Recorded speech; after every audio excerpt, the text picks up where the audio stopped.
Essa semana a gente estava lá naquele parquinho infantil no Shopping Anália Franco. Quem já foi lá? Nossa, eu esqueço que só eu moro por aqui, cara, desculpa, deu errado. E lá no Anália, no shopping, tem um parquinho na frente, assim, maravilhoso, com a criança. E o mais maravilhoso é que é de graça. Que se não fosse, eles esperam virar um mês, tô brincando. E aí a gente estava lá, a Elisa, algumas crianças brincando, e a gente lá na dinâmica de todo mundo. Quantos meses tem? Ah, tem 1 ano e 7. Ah, o meu tem 1 ano e 8. Legal, você ganhou. E aí já anda, já fala e tal.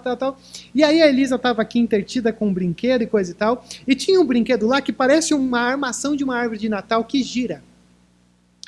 E aí tinha uma moça, uma mulher que estava com 2 filhos. Eu, pelo menos, presumo que eram 2 filhos. Um menino que deveria ter uns 5 anos e uma menininha que deveria ter a idade da Elisa, assim, quase 2 anos de idade. E aí, cara, eu fiquei assim, eu falei, será, Deus, que é para ter 2 ou será que um tá bom? Porque o menino, ele estava rodando no negócio freneticamente. E a menininha chorando, querendo entrar. E aí, de repente, ele diminuiu o passo do negócio e a menina tentou entrar. Só que aí a menina ficou rodando metade para dentro, metade para fora. Eu falei, meu Deus, ainda bem que eu não estou num filme de premonição, porque isso aqui ia dar muito ruim. E aí o menino tal, e a menina chorando, e a mãe olhando, assim, a situação e coisa e tal, e eu bem perto. Cara, de repente, tinha um casalzinho, namoradinho aqui, com um menino do lado. Acho que a menina falou assim, eu posso ir lá no shopping com meu namorado? Aí a mãe deve ter dito assim, pode, mas leva o seu irmão menor junto. Certeza. E esse menino, cara, levantou do negócio e foi na direção do outro menino e falou assim, você tem que deixar a sua irmã brincar direito aqui. Porque você tem que diminuir o ritmo, deixar ela entrar e cuidado na hora de girar. E eu fiquei olhando assim, falei, sabe que esse menino veio do céu, de algum lugar? Porque da onde veio esse menino com essa maturidade, com essa percepção, e ele se engajou num negócio assim que não tinha nada a ver com ele. E ele tinha praticamente a mesma idade do outro menino que freneticamente estava brincando ali, doido, e a irmã, ele estava rindo da menina, quase morrendo. E eu olhei para aquilo e eu falei assim, que interessante. 2 crianças, uma freneticamente brincando no negócio, quase matando a irmã, ou seja, brincando de uma maneira errada, e o outro que olha e diz, todo mundo aqui tem o direito de brincar, então brinca certo para ela poder brincar junto. E quando eu olhei para isso, eu falei, caramba, acho que foi por isso que Jesus falou, que se a gente quisesse experimentar o reino de Deus, a gente deveria ser como uma criança. Porque você pode pensar na experiência do reino de Deus, nas experiências de Jesus, que tinha 2 tipos de pessoas. Quando Jesus falava sobre o reino e quando ele compara os discípulos do reino como uma criança. Porque ele diz, os discípulos do reino, eles entram na brincadeira. Eles sabem brincar no parquinho do reino. Eles sabem entrar e eles sabem a velocidade, eles sabem na hora de parar, eles sabem olhar para o outro e dizer, é assim, olha que coisa gostosa, a gente brincando de reino de Deus. Mas Jesus falava isso num contexto onde tinha muita gente ao redor que não queria brincar de reino, que eram os religiosos, que queriam brincar de reino do jeito deles. E quando eu olhei para isso, eu falei, meu Deus, a gente cai nesse mesmo erro. Jesus descrevendo que você tem que entrar no reino como uma criança, me permita usar essa linguagem, lógico que zelosamente e temorosamente, para dizer que o reino é uma grande brincadeira. E eu penso que nessa brincadeira do reino, a gente tem 2 tipos de pessoas aqui nessa noite. Aqueles que estão entrando e dizendo, que gostoso brincar nesse parque do reino.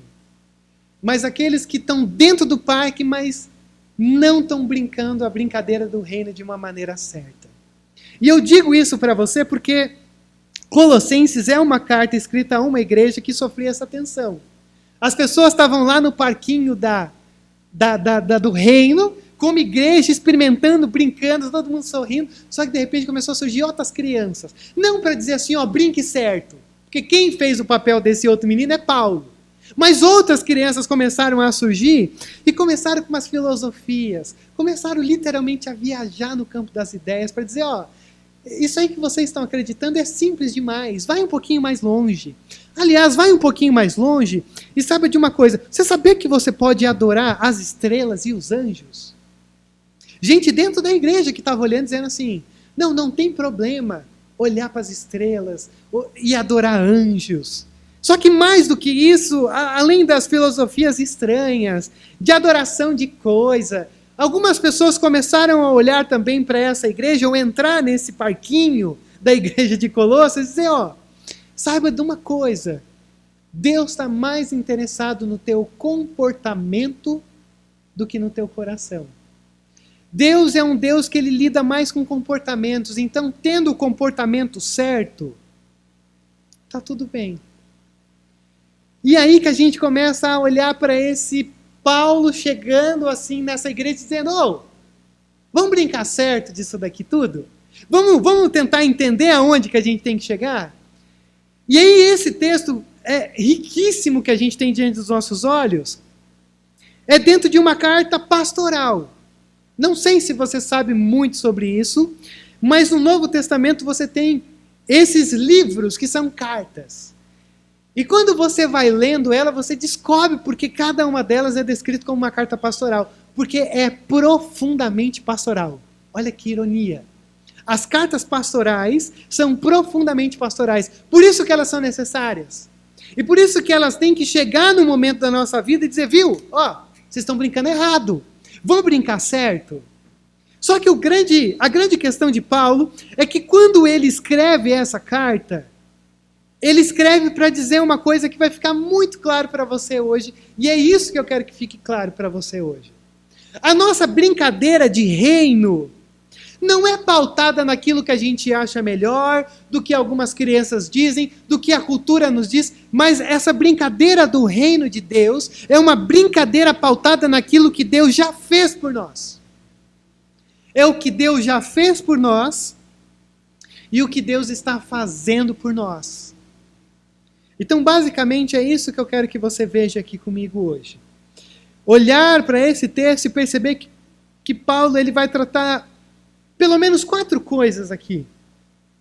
Ele vai falar sobre aquilo que está ocupando a nossa mente. Ele vai falar sobre o tipo de sexualidade em que a gente está vivendo hoje. E ele vai falar sobre as iras, as raivas que a gente sente ao longo da nossa jornada. E ele vai terminar falando sobre a nossa maneira de se relacionar.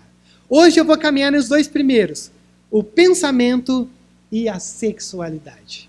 Então, se você está aqui hoje, você olha e diz assim, existem alguns temas que a igreja nunca trata, e um deles é o sexo, a sexualidade, ou todo tipo de coisa assim, esse é o momento onde eu vou fazer um ensaio.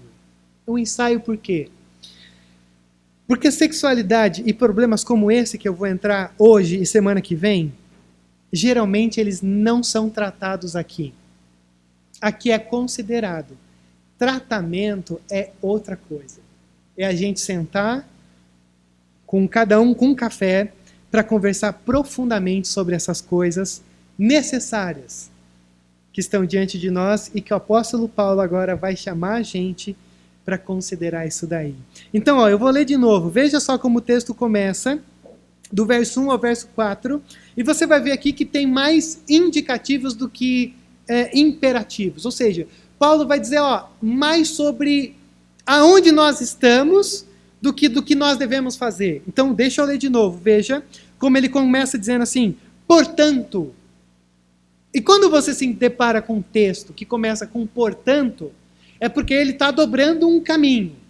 Ele está dizendo, diante do que eu disse para vocês, portanto, além do que eu estou dizendo, façam o seguinte. E o que Paulo diz? Lá no capítulo 2, o Paulo falou assim, eu estou orando por vocês. Eu oro muito por vocês. Eu oro para que vocês cresçam.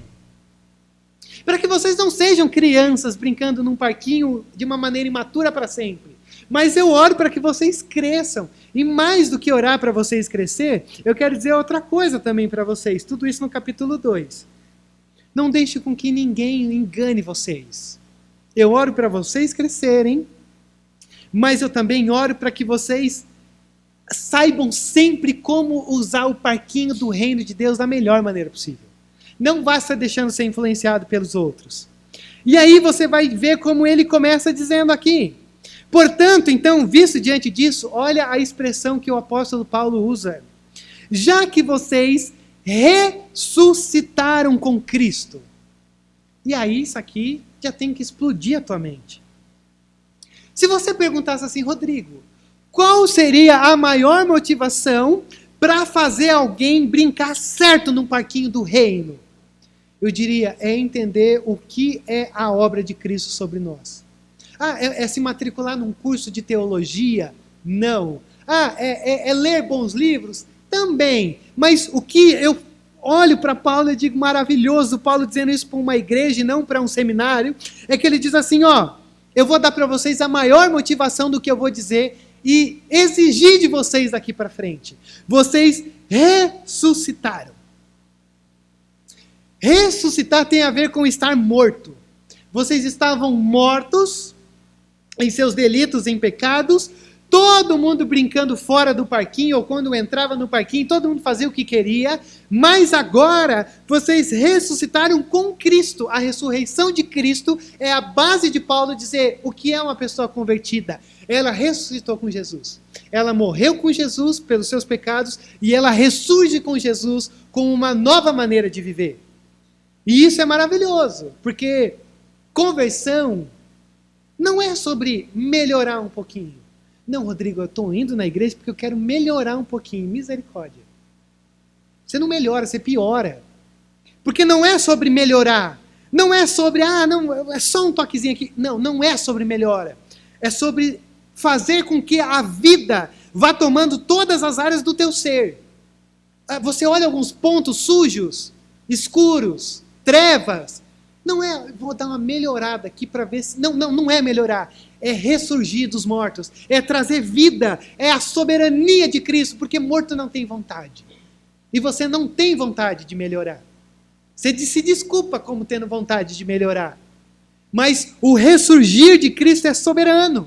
Por isso que no capítulo 2, verso 20, ele diz, vocês morreram com Cristo. E agora ele diz, e agora vocês ressuscitaram com Cristo. Então façam o quê? Vivam. Passem a ter uma vida que viva. Não é sobre sobreviver, é sobre viver. E isso é maravilhoso. Porque quando ele diz vivam, ele está dizendo, eu estou falando para vocês, ou eu estou pregando para o coração de vocês. O que eu estou fazendo é um movimento de dentro para fora. Porque é lindo. O capítulo 2, verso 20 e 27, ele diz, cuidado, porque tem algumas pessoas que estão entrando pela porta da frente e estão dizendo assim, para você ser aceito por Deus, você tem que seguir isso, isso, isso. E depois ele dá exemplo, e seguir festas, e rituais, e legalismo, coisa assim, que já foi superado. Isso não vai te aprofundar em Deus. E aqui ele diz, então eu estou começando a pregar para o teu coração, para dizer o quê? Que o que eu vou tratar para vocês aqui não é apenas uma mera mudança de atitudes e de comportamento, mas uma transformação do coração. Só que mais do que isso, ele está dizendo, não é para você nem ao mesmo olhar e dizer, como eu queria, porque você já foi ressuscitado em Cristo. E se você está aqui nessa noite, e você reconhece Jesus Cristo como seu Senhor, e quem você é, isso daqui então já é algo que você pode falar, ok, está resolvido. Se você está aqui nessa noite, você ainda não tem certeza sobre quem é Jesus e quem você é, você tem que entrar nisso daqui.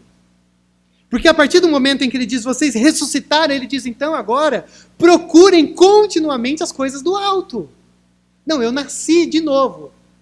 Mas e as coisas do alto? Não, eu deixo isso para depois. Não, desculpa. Você está dando uma melhorada na tua vida. Porque quem nasceu de novo, busca as coisas do alto. Mais do que buscar, conforme Paulo diz, mantenha um pensamento intensamente no alto. E olha que ironia que a gente tem aqui. Para a igreja pós-pandemia. Aonde as coisas do alto ficaram na última escala da nossa agenda. E o apóstolo Paulo diz, procurem continuamente as coisas do alto e mantenham o pensamento intensamente nas coisas do alto. Ou seja, reoriente a sua vida pelas experiências espirituais. Reoriente a tua vida por aquilo que os teus olhos não veem. Organize a tua agenda semanal de prioridades por aquilo que você não pega, você não toca, você produz, você sobe. Oh Deus, obrigado pela tua palavra. Obrigado por poder orar. Obrigado por ler. Obrigado por ouvir. É sobre isso. Reorientar sobre aquilo que é o próprio Deus que faz. E não que eu preciso fazer. É só sobre se deixar ter vida a partir da ressurreição de Jesus. Só que mais do que isso, ele ainda usa uma expressão dizendo assim: procurem as coisas tal, aonde do alto, verso 1, onde Cristo está assentado à direita de Deus. E depois ele diz, quando Cristo for manifestado, vocês também serão manifestados. Isso daqui é Paulo afundando, apertando a gente ainda mais para dizer, olha só com quem você está ligado. Você está ligado, você está guardado a um Cristo que está exaltado e ao mesmo tempo um Cristo ressurreto. Em outras palavras, se você está aqui nessa noite, você olha para você e diz, como várias vezes eu disse, como eu acabei de dizer aqui, Deus, às vezes eu tenho que mudar tantas coisas e eu não consigo achar poder para isso. O Senhor olha para nós através de Colossenses e diz, desculpa, o Senhor exaltado e o Cristo ressurreto não é poder o suficiente para você mudar, tirar, arrancar coisas que estão aí na tua caminhada, te impedindo de continuar. Ele já começa dizendo isso. Compara o poder da nossa ressurreição com o Cristo exaltado e com o Cristo ressurreto. Tá, e aonde que a gente chega no meio de tudo isso? Simples. A tua devoção, ela reflete a tua maneira de pensar. Vamos fazer um teste? Como você cantou as canções que nós cantamos aqui? Se você olhou para aquilo e você falou, talvez o teu pensamento, ele não está tanto lá no alto, não.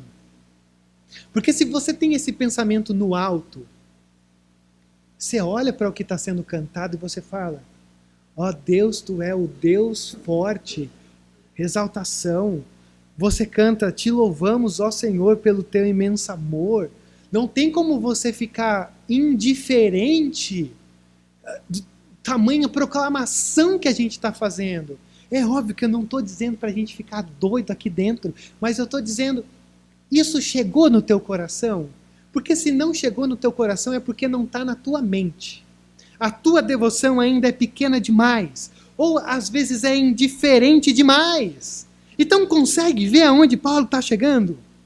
Só uma nova perspectiva da obra de Cristo sobre você e sobre mim é que vai trazer transformação verdadeira para você. O restante disso é só o que a religião produz. Sempre brincava com o pessoal aqui. A nossa tendência sempre é essa. A gente sempre tem a tendência de querer mudar comportamento. Não faça isso! E a gente já passou por boas e poucas aqui como igreja tradicional. Não faça isso! E eu olhava e dizia, que bobagem fazer isso. Isso é tão antibíblico. Porque comportamento você só corta, mas já cresce. E não resolve. Você tem que chegar no coração da coisa. E é no coração que Paulo está olhando para a gente dizendo, viu? É aqui. Se o teu coração se encher da sublimidade de quem Cristo é, todas as outras áreas da tua vida serão invadidas por essa sublimidade. Inclusive a tua maneira de cantar, inclusive a tua maneira de orar, inclusive a tua maneira de ouvir um sermão. Se Cristo for um tesouro maior no teu ser, você vai olhar para esse momento e vai dizer, eu tenho que me apegar ao máximo, porque eu preciso desesperadamente de tudo isso.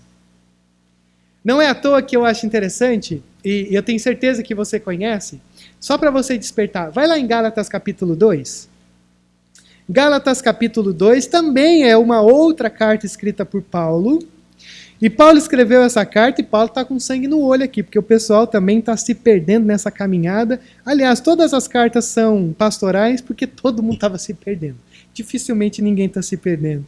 E o capítulo 2, o verso 20, você tem aqui um escrito, onde Paulo diz assim, e eu tenho absoluta quase certeza que você conhece, porque ele diz assim, ó, eu fui crucificado com Cristo, assim, já não sou eu quem vive, mas Cristo vive em mim. E a vida que agora vivo no corpo, vivo-a pela fé no Filho de Deus, que me amou e se entregou por mim. Já não sou eu mais quem vivo, mas Cristo vive em mim. Eu olho para um texto como esse, eu fico assim, misericórdia. Porque eu olho para mim e eu só estou vendo o Rodrigo. E eu fico, Deus, aonde o Senhor está? Peraí, o Senhor está aqui? Aqui o Senhor está um pouquinho. Mas e aqui? Não, aqui o Senhor, eu já até te coloquei para o lado de fora. Mas esse texto, ele é maravilhoso porque não é um texto onde Paulo está dizendo assim, ó, eu sou um super crente. Aprendam comigo o que se tem que fazer ou como viver. A grande questão aqui é que quando Paulo escreve essas palavras, ele está dizendo assim, tudo o que é de Cristo é meu. Todas as imagens que eu tenho na minha mente sobre Cristo é meu. Tudo que eu penso, que eu imagino, que eu sonho, que eu zelo, que eu faço em Cristo, já é meu. Não é sobre ser um super crente. Não é sobre o que eu faço. Mas é sobre o que Cristo fez por mim. Então todas essas imagens, nessa riqueza profunda desse texto, tem a única intenção de encher a tua mente, encher o teu coração, para você começar a sair daqui dizendo, Deus, eu preciso mais do Senhor. Eu preciso mais. É muito o que o Rodrigo faz. E eu preciso mais entender que eu estou aqui para receber do Senhor. Porque a partir do momento em que eu recebo do Senhor e eu percebo o que o Senhor está fazendo, e eu recebo, ainda que nas minhas limitações, eu vou entender que eu vou saber brincar na roda, sem precisar de um movimento legalista para me dizer o que eu tenho que fazer ou não. Porque quando o Espírito Santo vem sobre nós e nos ressurge, o que Deus quer de nós já é pautado e interiorizado através de nós. Então a gente olha para um texto como esse e eu fico me perguntando isso. Como é que você está olhando para esse parquinho do reino? Você ainda é aqueles que acham que eu preciso obedecer para brincar? Ou você olha e já diz, cara, o que Cristo fez por mim já é o suficiente e eu só vou me jogar nessa graça? Porque ressurgir dos mortos não é sobre o que eu posso fazer, mas é sobre o que Ele fez. E se Ele fez isso, agora sim eu vou poder brincar certo nesse parquinho do reino. É só você se entregar ao que Ele já fez. Não é o que você pode fazer.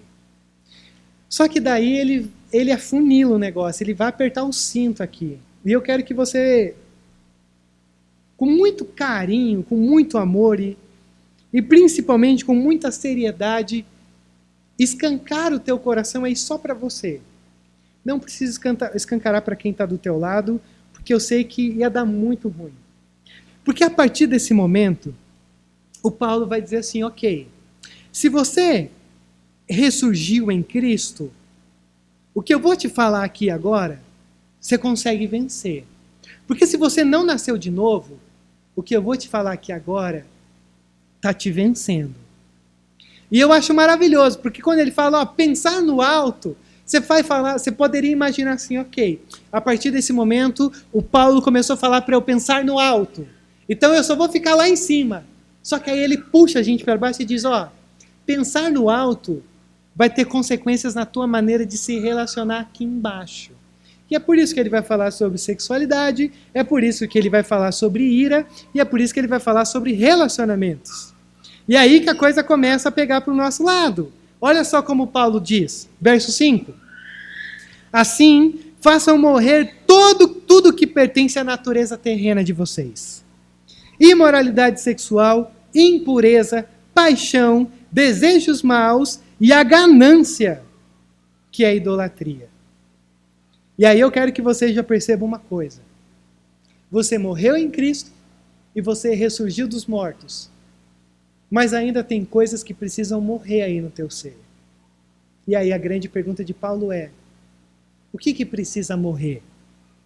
E aqui ele diz: faça morrer tudo o que pertence à natureza terrena de vocês.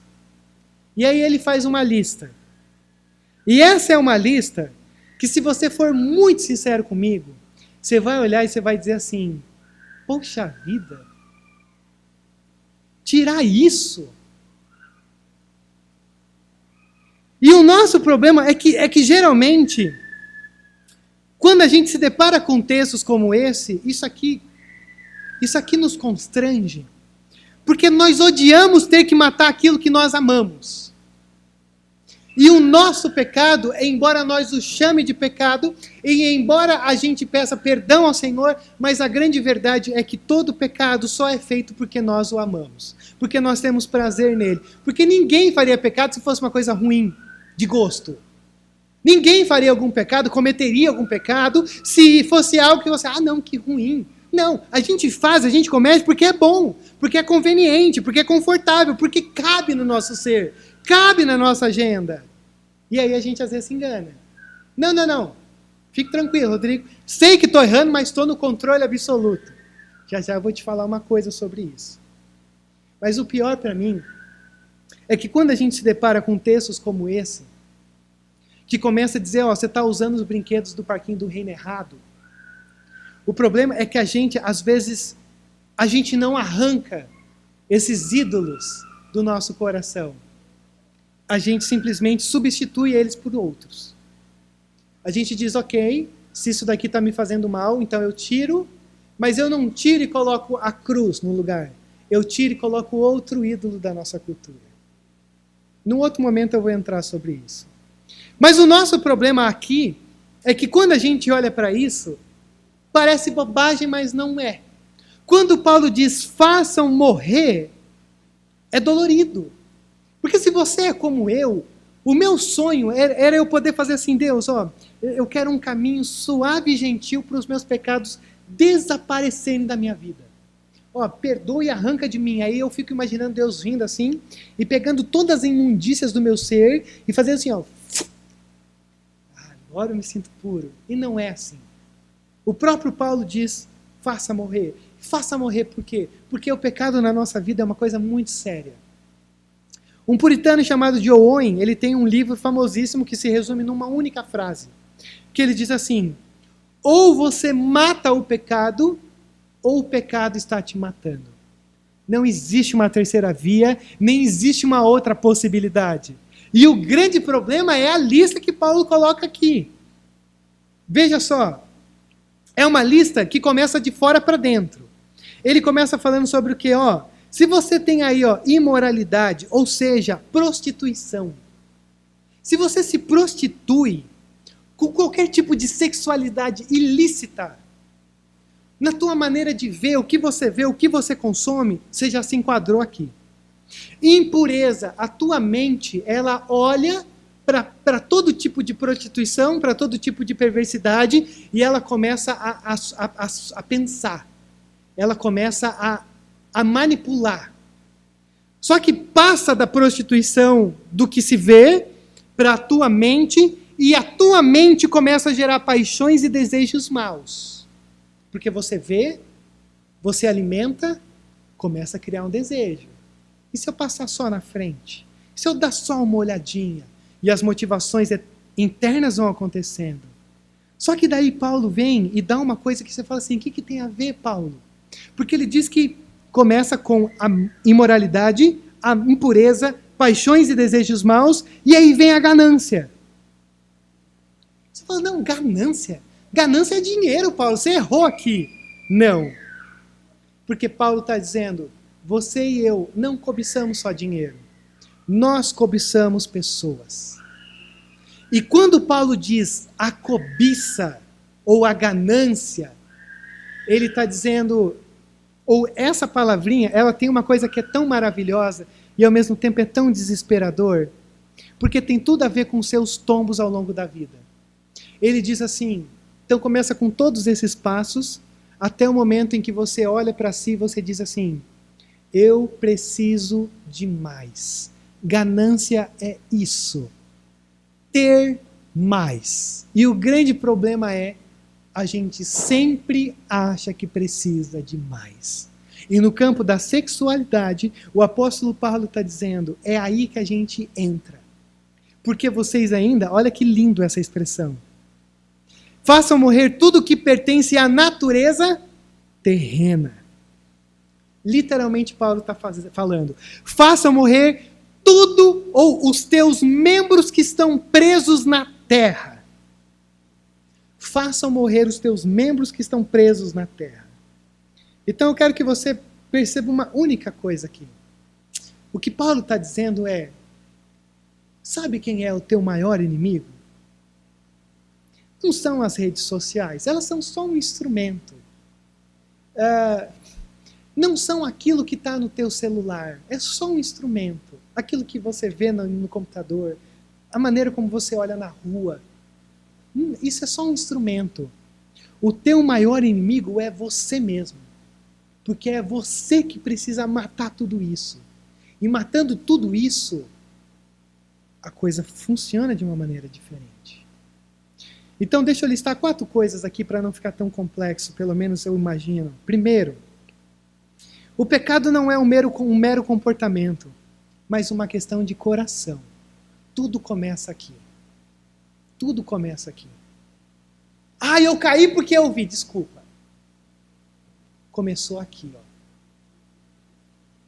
Segundo, quanto mais você experimenta um romance com o pecado, mais difícil é de largá-lo. Mais difícil. Terceiro, o pecado não está mais no controle, mas se pode dar o controle para ele. E a influência que ele causa na tua vida. Em quarto, uma sexualidade disfuncional te leva para lugares mais obscuros possíveis que você pode imaginar. Eu sempre dou esse exemplo, mas deixa eu começar do contrário. A gente diz assim, que quando você vai dizer uma coisa e você começa explicando é porque é ruim. Mas não. Se você já andou ali no Campo da Luz, você vai ver que tem aquela praça lá da Luz. E simplesmente, quando a gente estava na Missão Sena e a gente lidava com criança, lidava com travesti, prostituição, a área que mais me chamava a atenção era das senhoras idosas, que faziam programa ali naquela pracinha da Luz. Mas por que chamava a sua atenção, Rodrigo? E aí que eu estou já começando antes, não estou falando nada sobre idade ou qualquer coisa assim. O que mais me assombrava é que tinha uma senhorinha lá, que se você olhasse para ela, você jamais ia imaginar que ela estava fazendo programa naquele lugar. Você ia chegar lá, a senhora está fazendo crochê? Não, estou fazendo programa. Não, a senhora está brincando. Desculpa, mas na experiência da senhora, não era para a senhora estar aqui. Mas aqui que vem o outro lado da coisa. Se ela está lá fazendo o programa, não vou chutar quantos anos ela tinha, porque eu não faço ideia, mas ela era muito idosa. Se ela estava lá fazendo o programa, é porque tinha clientela. E se tinha clientela, me assusta um pouco, porque eu começo a imaginar algumas coisas. O grande problema da sexualidade desenfreada e disfuncional é que ela nunca se satisfaz com uma coisa. Ela começa com alguma coisa que se vê, e ela vai passando etapa por etapa. E para mim, quando eu vou olhando para aquilo, para a experiência que eu tive na Missão Sena, eu vou vendo que você começa com jovens, daí você vai passando para as mulheres mais experientes, aí depois travesti, e aí depois você já está no campo das idosas, e eu paro por aqui porque daí vem aquelas coisas que você nem quer imaginar. Mas por que isso acontece? Por causa disso. Porque não está matando o pecado, não está combatendo, não está batendo de frente. Está se entregando. Ai, Rodrigo, mas é tão difícil, né? Poxa, como é que as pessoas chegam nesse nível? Vai deixando. Vai deixando para ver se você não vai chegar lá também. Porque tudo começa com um olhar imoral. E sendo alimentado, isso daqui não são coisas isoladas. É quase como se fosse os 5 passos para você destruir a tua vida. E querendo ou não, carinhosamente, a gente sempre está em algum deles. E é aqui que eu preciso chegar com você nessa noite. É o ambiente de você se expor e dizer, Deus, é verdade. A gente sempre se encontra em uma dessas tensões. E geralmente nunca você consegue parar um pecado quando ele está pequeno. Você só para quando ele já tomou uma proporção grande e já feriu e destruiu muita coisa ao teu redor, inclusive o teu coração. Então, quando Paulo está dizendo assim, façam morrer, não é brincadeira. Não é dar uma melhorada. Paulo literalmente está dizendo, não dê comida para as coisas que estão começando a ser deturpadas na tua mente. Porque senão o negócio vai ficar complicadíssimo. Isso sem contar, vamos falar de estatística, que uma nova geração está surgindo que prefere a experiência da sexualidade solitária do que com uma mulher ou com um homem. Tamanho deturpação da coisa está acontecendo na nossa mente. Sem contar, não vou entrar nisso. Não vou entrar. Que já não há mais estímulo de você olhar uma mulher na sua frente, ou um homem na sua frente. Tamanha deturpação que todas as mídias estão causando no nosso ser. É sinistro. Coisas que a gente não fala. Eu nem sei se deveria estar falando porque tem crianças, é por isso que tem que ter o cultinho. Mas que são necessárias dentro do nosso contexto. Mas aí ele termina, pelo menos para a gente hoje. Olha o verso 6. É por causa dessas coisas que vem a ira de Deus. Essa é a primeira razão. Deus sempre lida com o pecado. E ele lida com o pecado com ira. Só que mais do que isso, ele diz assim, a ira vem sobre os que vivem na desobediência. Mas olha o verso 7. Ele dá a segunda razão.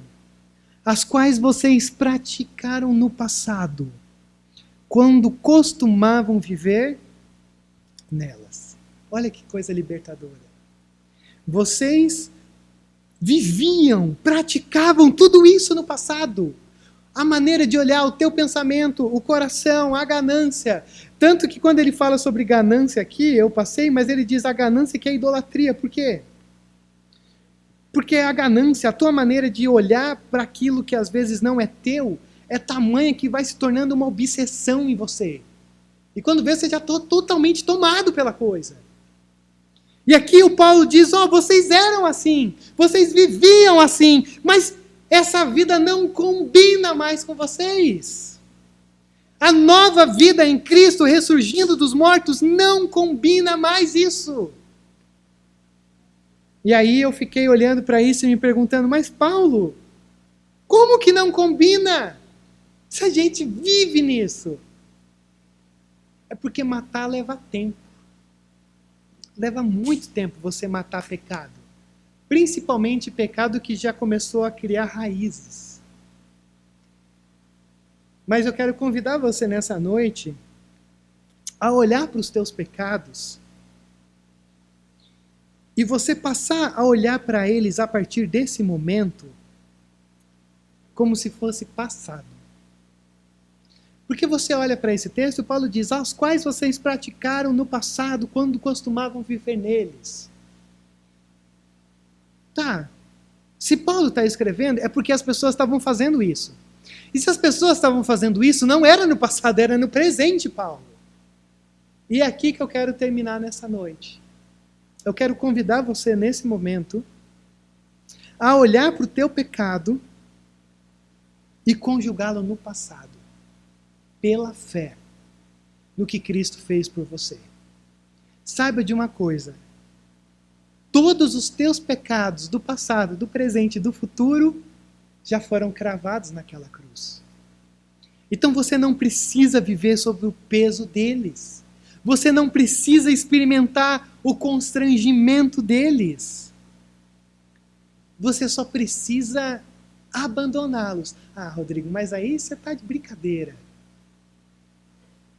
O pecado é gostoso. Não é fácil de abandonar. não é apenas fácil, como eu diria para você que é impossível de abandonar. Sabe como é que você pode abandonar os pecados mais profundos do teu ser? Odiando eles. Para mim, só existe uma maneira de você conseguir largar pecado. É quando você odeia mais do que o amor do que você sente por eles. Só que para mim, mais do que isso, é entender uma coisa simples, mas muito necessária. Às vezes a gente entra por esses caminhos porque no fundo a gente é incrédulo. A gente não acredita que existe uma alegria plena obedecendo ao Senhor. A gente vive uma desobediência contínua nessas esferas da nossa vida porque a gente quer alegria. E é por isso que eu digo que o pecado é bom. Ele traz alegria, senão você não faria. Então o grande problema é da tua incredulidade, de você olhar e dizer, não, Rodrigo, vamos ser sinceros, eu tenho muito mais prazer fazendo as coisas erradas do que as coisas boas. Você está enganado. Você está enganado porque eu tenho absoluta certeza de que grande parte do peso que talvez você carregue, está carregando ao longo da tua vida, é porque você pensa assim. E eu quero convidar você nesse momento a soltar tudo aquilo, pela fé, mais uma vez eu digo, que te impede. E a orar assim, Deus, eu quero odiar o meu pecado. Eu quero odiar aquilo que me faz mal. Deus, eu quero odiar aquilo que tem me perturbado. Deus, eu preciso odiar porque eu não consigo largar. E quando eu olho para um texto como esse, sabe o que eu fico pensando? Eu não sei se aqui em São Paulo tinha isso, porque quando a gente vive em Pedrinhas, a gente meio que parece que vive numa bolha. Vocês já ouviram falar naquele medicamento que é mais ou menos assim chamado? Acho que é mertiolate. Tinha isso aqui? Acho que tinha, né?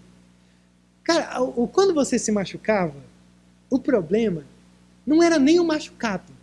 Era quando a sua mãe falava assim, peraí que eu vou passar um pouquinho de mertiolate. Você falava, não, já sarou. O problema era passar um negócio que ardia demais. Ardia mais do que a dor, do que o machucado. E aí, geralmente, o que a nossa mãe ou a pessoa que estava ali com a gente fazia? Passava e assoprava. Para mim, Colossenses 3, 1-17, é o efeito mertiolate. Deus, ele passa um negócio e fala assim, mas ele assopra. Por quê? Porque talvez você está aqui nessa noite e você se machucou no parquinho do reino. Você se machucou, você usou os brinquedos errados, você machucou gente, você girou demais, rápido demais. E talvez o que eu fiquei mais constrangido foi que o menino que estava do mal, ele ficou sem graça nenhuma. Quando o outro menino falou assim, você está fazendo errado, ele olhou e falou, quem sou eu mesmo? O que eu faço a partir de agora na minha vida? Mas ele continuou lá. Porque se fosse outros de nós, talvez a gente ia para o cantinho, ficava remoendo, ficava dolorido, se sentindo vergonhado porque foi corrigido no público. E aí talvez a sua mãe chegaria para você e diria, não é para fazer mais isso. Eu sinto muito, mas você vai fazer de novo. Você vai fazer de novo. Porque isso é comportamento. E o que eu estou para oferecer para vocês aqui é um medicamento para o teu coração. Para você reconhecer que você pode sim odiar o pecado. É só quando você olha para a cruz e entende que os meus pecados estão na cruz. Então, cada vez que eu vou pecando, é como se eu tivesse uma lança e eu enfiasse no corpo de Jesus mais uma vez, toma mais uma dor aí, toma mais um pecado meu. Então odeie mais o pecado, mas ame mais o teu Senhor. Porque a cruz não foi o final. Eu fico pensando de que quando a cruz acontece, e aí 3 dias se passam e de repente você tem a imagem de um túmulo. E uma porta, uma pedra, melhor falando, selada na frente. E eu fico olhando para essa imagem e eu fico dizendo o seguinte, entre a cruz e o estado de ressurreição, existe o tempo de morte. E a morte só foi vencida quando essa pedra começou a ser girada e o sol começou a entrar naquele túmulo e Jesus levanta e Jesus sai. E o que eu quero dizer para você aqui nessa noite é isso. Se você tem a experiência da ressurreição, deixa com que a luz comece a radiar esses túmulos do teu ser. Comece a trazer vida naquilo que precisa trazer vida. Para que você aprenda a brincar certo nesse parquinho do reino. Agora, se você está aqui nessa noite e você ainda não tomou essa decisão de caminhar com o Senhor, de reconhecer o que o Senhor fez, eu quero convidar você a ter esse momento também de oração, dizendo: Pai, eu acho que tudo que eu estou fazendo aqui é errado. E aí você entrou no nosso time. O Santo Agostinho dizia: Deus, tudo de errado que tem na minha vida sou eu mesmo. Mas o que tem de bom é do Senhor. Isso é quem somos. E o que a gente tem é morte. Mas o que eu tenho para oferecer para você nessa noite é vida. Vida que vem sobre nós. Então eu quero convidar você a curvar sua cabeça nesse momento. E talvez sair do cantinho da vergonha, do cantinho da culpa. E vir brincar com a gente nesse reino. Nesse reino que o Senhor nos convida a brincar, mesmo tendo brincado de uma maneira tão errada até esse tempo.